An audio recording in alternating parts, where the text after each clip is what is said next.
As to the technology, I think he would have been very wary of how fast and speedy this life has become and how it distorted reality. He wrote a lot about computers. In fact, one of the finest books on computers at an early stage in the 1950s was written by or edited by his good friend Lord Bowden. And he had a very good friendship with systems thinking scholars and so on.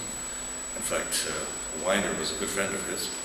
But he also wrote an introduction to a book that was dedicated to him in 1960, where he did talk about computers.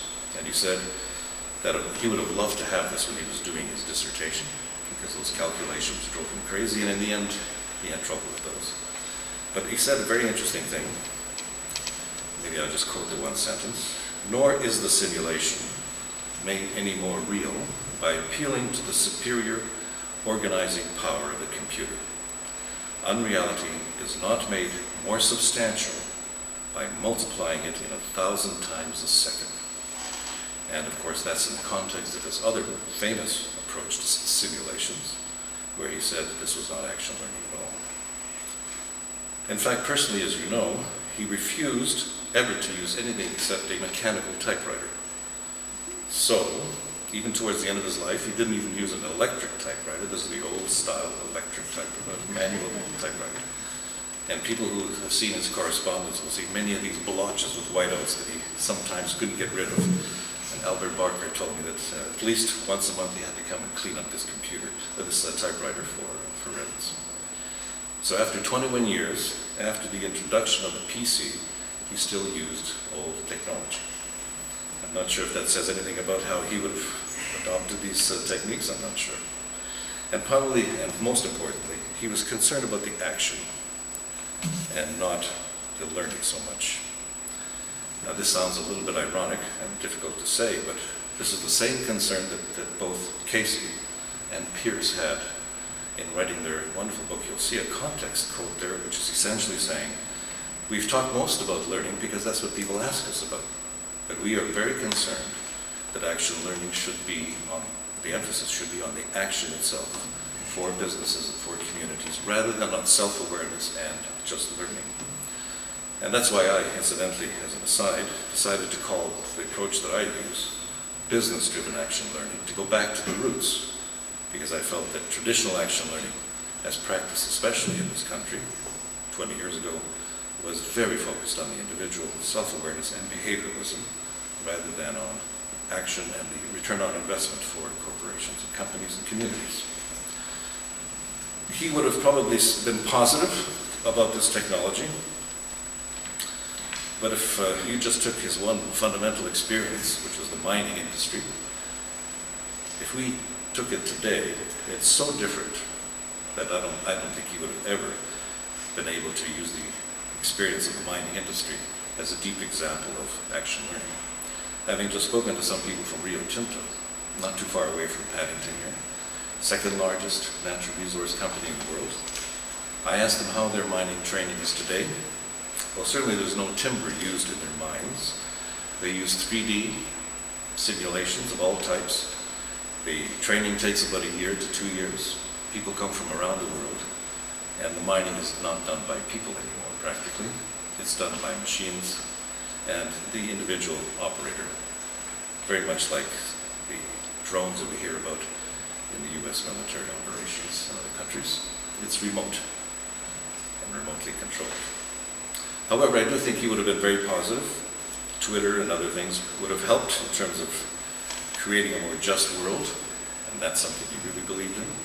Justice, equality, community, the role of women, all kinds of things that were very much in his line of thinking. He would have probably, like Edmondson said in his Action Learner's Toolkit, seen this technology as an overture to action learning. Just the beginning to something far deeper. But he would have at least supported it, like he did with other things, as an overture to learning. But let me give you the insight from other people, and I'd like to read to you what Verna Willis said to me, since she knew Revens and up to the end of his life. What do I think Reg would feel about modern communications technology.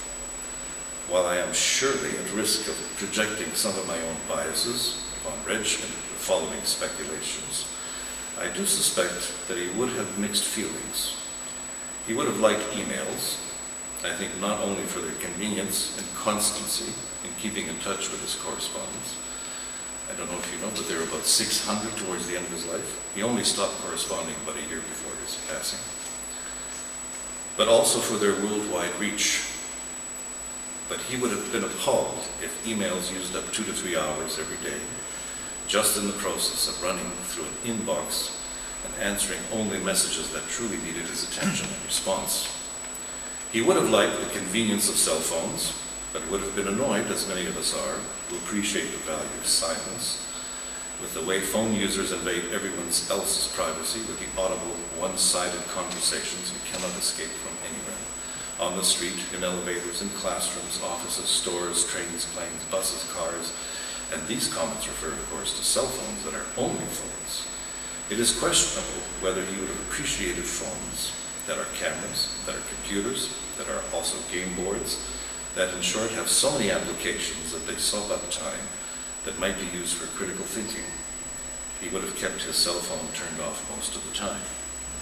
As for social media, his preference for privacy alone would have kept him from submitting a profile to Facebook or from becoming a Twitterer.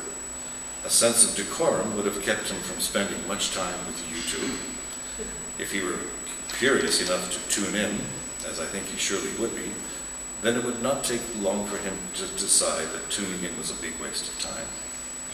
I believe Reg would have been very seriously interested in the science behind the technology, but would be inevitably concerned about the erosion of face-to-face communication, the, quote, too busy to think, unquote, and too busy to care phenomenon that has the world spinning, and the human touch, the written word, and the quiet, reflective thought time receding. He would have detested the hype, the falsities, the bombardments of trivia that the new technologies expose us to, and would realize that many of us, perhaps a majority of us, are ill-equipped to exercise moderation and discernment in how we shall make use of the electronic possibilities. Who needs 101 TV channels or 525 social media friends? Though he would have applauded the grassroots uprisings of oppressed people that had been facilitated by use of electronic communications, and been thrilled to see how rapidly information flows upward as well as top-down, Reg would have seen the dangers of technological innovations that can just as easily isolate as keep us in touch. Staring at screens, large and small, all day, all evening, and sometimes far into the night, most certainly requires properties of mind and body that are different from properties required for close-up human interactions. It would have been hard for him to believe that getting lessons online would ever generate the same warmth that listening to and speaking with an inspiring teacher elicits.